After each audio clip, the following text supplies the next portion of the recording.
What is up, down, and sideways, you truly stunning individuals? It is another FEF League Online. Eric and Mark here with you for a little bit of preseason power ranking action in the LEC, which actually definitely had the most changes, the most motion of all the major regions in this offseason in between spring and summer.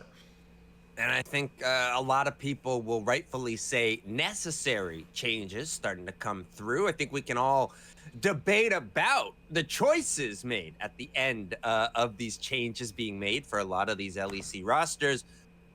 But it does give us a nice refresh, a nice change, different angle for some of these teams heading into this summer split. Again, a very important split as far as positioning and getting yourself a chance at an international competition with the World Championship on the line.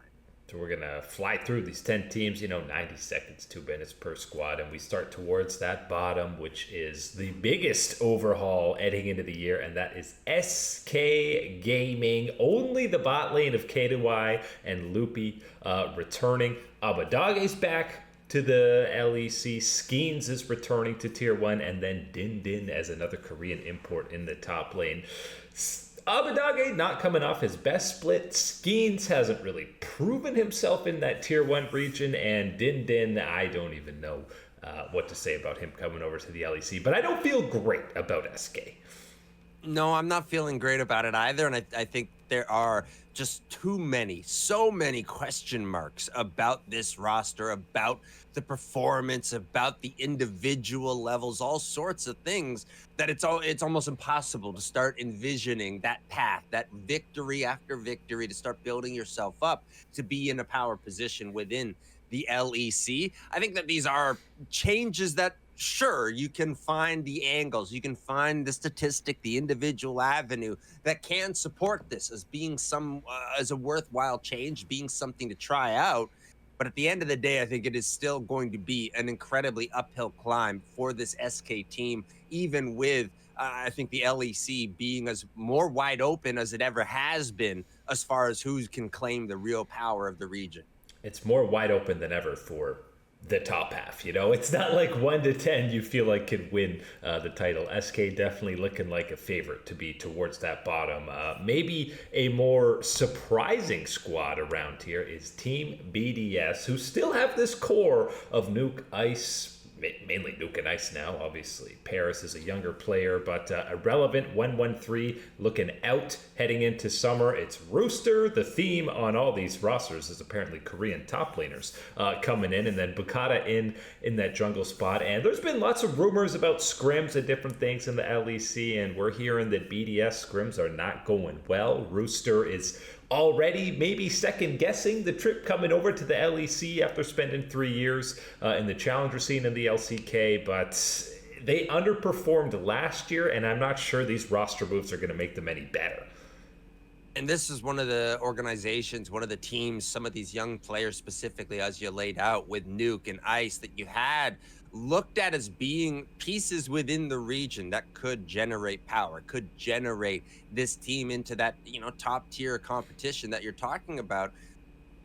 I don't think we've seen that really from this BDS this year. I think they've really struggled overall, and making these changes to me at this point is very much desperation, right? Trying to go for a different angle, a different, resources, and get them to find a way to win. Again, going off of the scrims, going off of what we've seen of this roster, the established pieces before, and where they have performed so far this split in the LEC, I don't see this thing turning around and all of a sudden becoming that BDS that we have seen the last split or two, where they were able to challenge at that very forefront of the region. Yeah, that's a 2024 distant memory, is competing for top 4 in EU.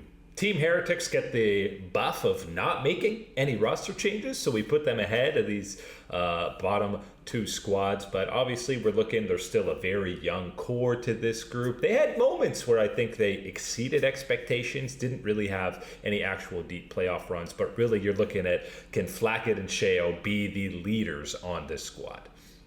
Right, I think, and that's kind of the equal steps that are necessary for this Team Heretics team to be one of the teams that will matter within the LEC, is going to be partly as you laid out, Sheo and looking at Flackett and saying that they need to individually, as leaders, as these veteran members on this team, find a way to level up their own individual performance, their own contributions to the team. And then I think you still look at the rest of the roster, the young players, and ask them to take that next step forward, to contribute more power and more so off the Rift, I think, as well, as far as the strategies and everything else. That'd be another angle that I look at as far as for Team Heretics. Again, these young players to prove and take that next step in their career. If they're able to do that, again, the upper part of the LEC is open, is theirs for the taking if you're able to show that type of power. And I think that this is a Heretics team that is on the outside looking in of the chances to be one of those teams that is claiming the power for the LEC. Yeah, it's the first squad on this list that you think could surprise, not only make playoffs, maybe even come away with an upset series win as we look towards that part of things.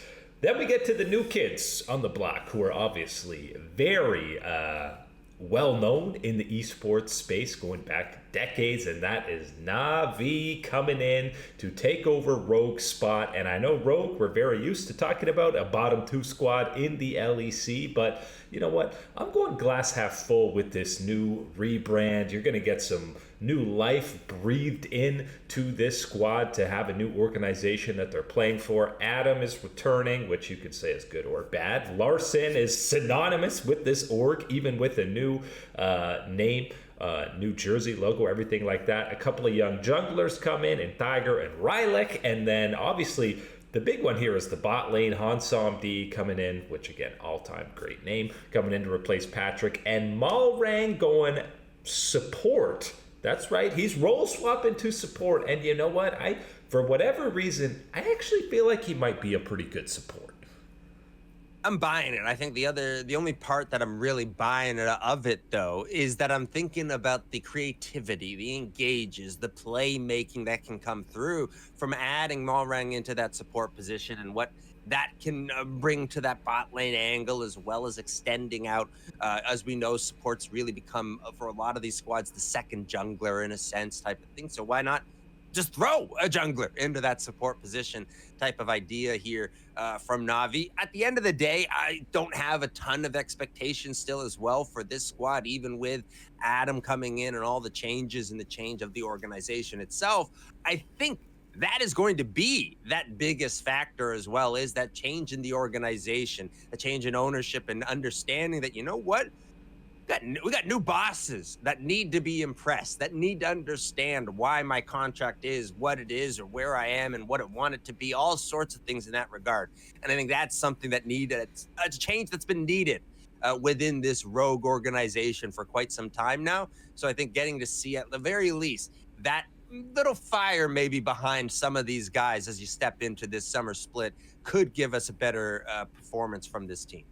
That's 3 out of 4 teams that we've talked about so far have the maximum of 2 Korean imports coming over. So a little bit of domestic respect for Team Vitality in this number 6 spot, who have no imports. It's a fully domestic roster. The only change, Fleshy coming in to replace Niski in at support. And, you know, the Niski support experiment maybe went as expected, maybe didn't. I don't know. But you got to think Fleshy coming in will make it less volatile of a bot lane when you already have Karzi down there. And obviously, the youthful foundation for this squad was fantastic. Nako was picking up 3rd team All-Pro top laner on a team that didn't even make playoffs.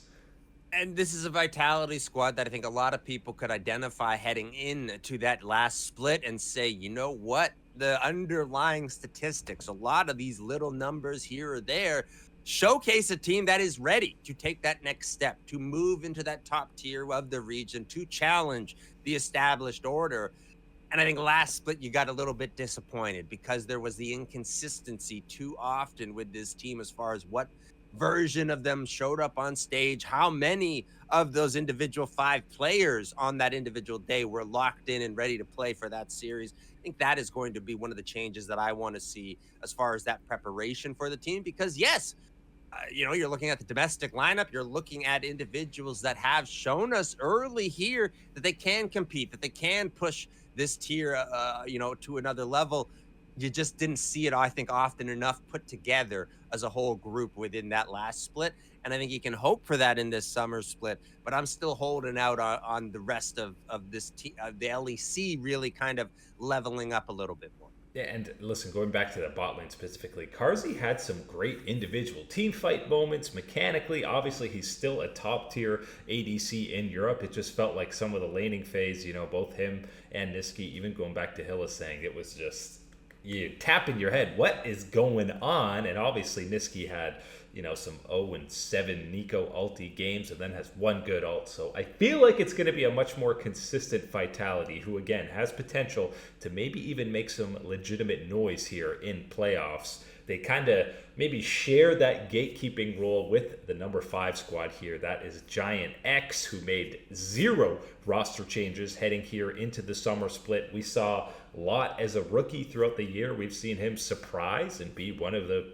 better top laners in the league, and it's really boils down to the same theme we always talk about with this squad is Jackie's ready to take that next step as an elite top 3 mid laner in Europe.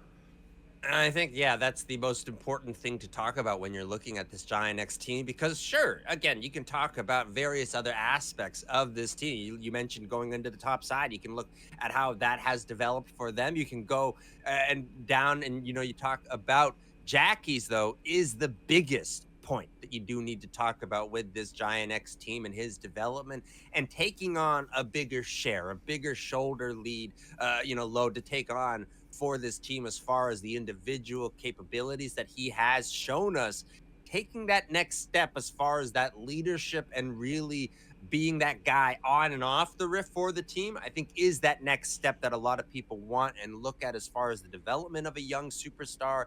Or I don't want to go as far as superstar just yet on Jackie's, but maybe star at this point to keep it calm with the expectations. But he is certainly that big piece that you are looking at with this team to find a way to bring them up to that next tier. And you throw in the bot lane of Noah and Jun. This team has the individual mechanics and skills to compete at the top of the European table. And we've seen them reach those highs, but we've also seen them completely go off the rails and disappoint and have an absolute fizzle out in playoffs. So we've seen the potential. Let's see if they can show a little bit more of that consistency at that high tier. Then we get to, this is where the fun begins. When you're talking about the black and gold, Fnatic in that 4 spot. Obviously, the biggest splash of the offseason is Poby coming in to replace Humanoid. And I think people are, it's getting memed to no degree because Poby is, of course, associated with that. But we've been calling, everyone's been saying Humanoid has not been at a high level going on multiple splits now, and Fnatic was performing kind of despite that. Even if Poby's at a similar level to Humanoid, you still have Upset, who is picking up an MVP. You have Razork, who at worst is still a top 3 jungler in the LEC. So even if Poby doesn't hit the ground running and, dominate the league, the core of Fnatic is still good enough to not put below 4. It kind of felt like those expensive tech devices that aren't really covered in the right type of coating, and they just are absolute fingerprint scratches, hair magnets. You can see them all over the place. That was Fnatic with Humanoid. It didn't matter if it was about him really or the individual performance, all sorts of things. The fingerprint was there. The thumb, the stains, the hair, all of it was there on the device of Fnatic. Got it cleaned. You wiped it off, full on, sprayed everything like that. It's been disinfected for this next iteration, which is Fnatic Poby stepping into the mid lane. So I think there's 2 parts of this. One is going to be looking at the 4 members of the Fnatic team remaining and how they perform without Humanoid, right? Without that Humanoid thumbprint on the screen type of situation for this Fnatic team.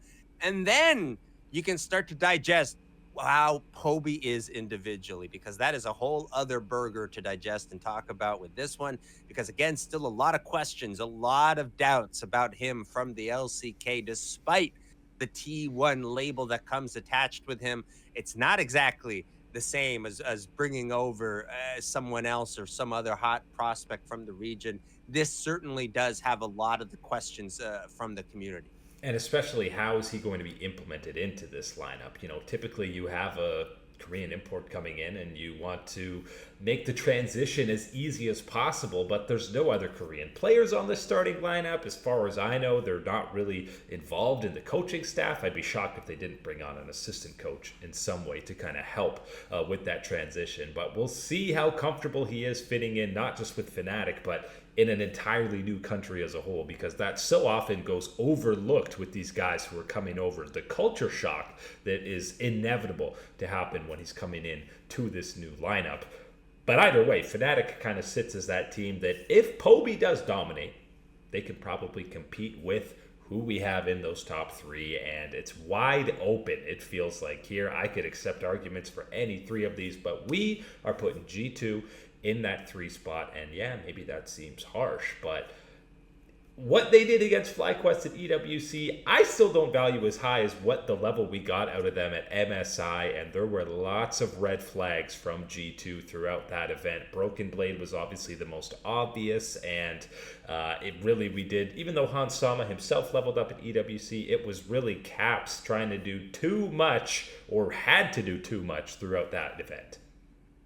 That's going to be one of the hardest things for this G2 team to solve, to patchwork through this split, is going to be finding that right value, that right balance that is Caps doing just enough and having that type of influence, having that type of agency within the game, and that line between he's overextended, he's doing too much, he's trying to, manage and get all these type of things because things are lacking. Things aren't up to the standard that it needs to be for this team to be that elite presence within the region and on the international stage. And that is, I think, where we both come to the same conclusion of having them in this 3 spot for the region, is that out of the top 3 teams that you're looking at, this is the one that has the most to prove, which is kind of a strange place to be in when you're talking about G2, when you're talking about established players in Broken Blade, Caps, Hans Sama. Yes, the list goes on.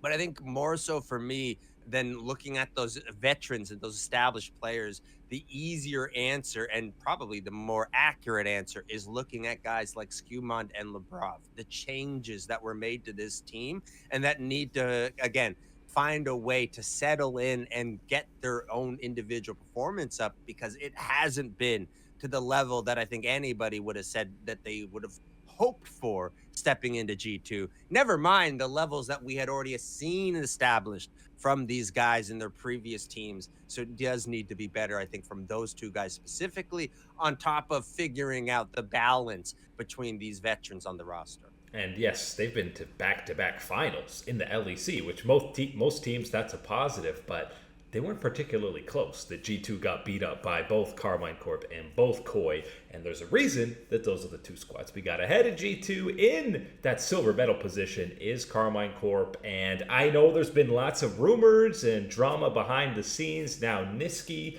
has joined the team.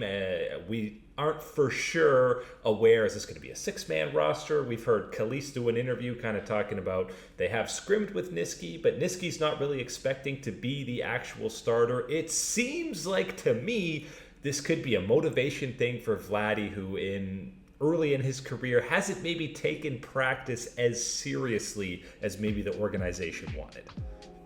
And part of me is conflicted about this because, number one, the alarms, the alerts are kind of going off in that sense as far as, the stability of that lineup and what the situation is around it when you do talk about adding in a guy like Niski and taking over in that type of position for what was Vladdy, someone that we stepped in to this second split with a lot of hopes for, given what we had seen in that first split, and especially at that first stand tournament and looking at where you could build off of that.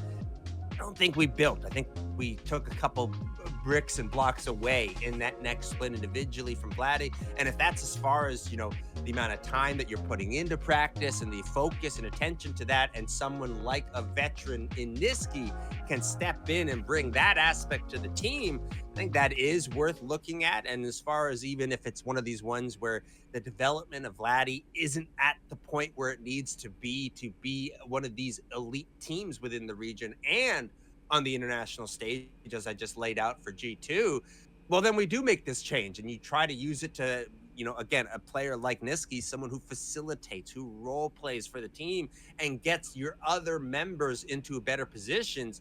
That's something I'd be looking at, especially when you've got a talent like Khalees down in the bottom lane who has done nothing but proven all of the potential, all of the hype, everything about him more than justified.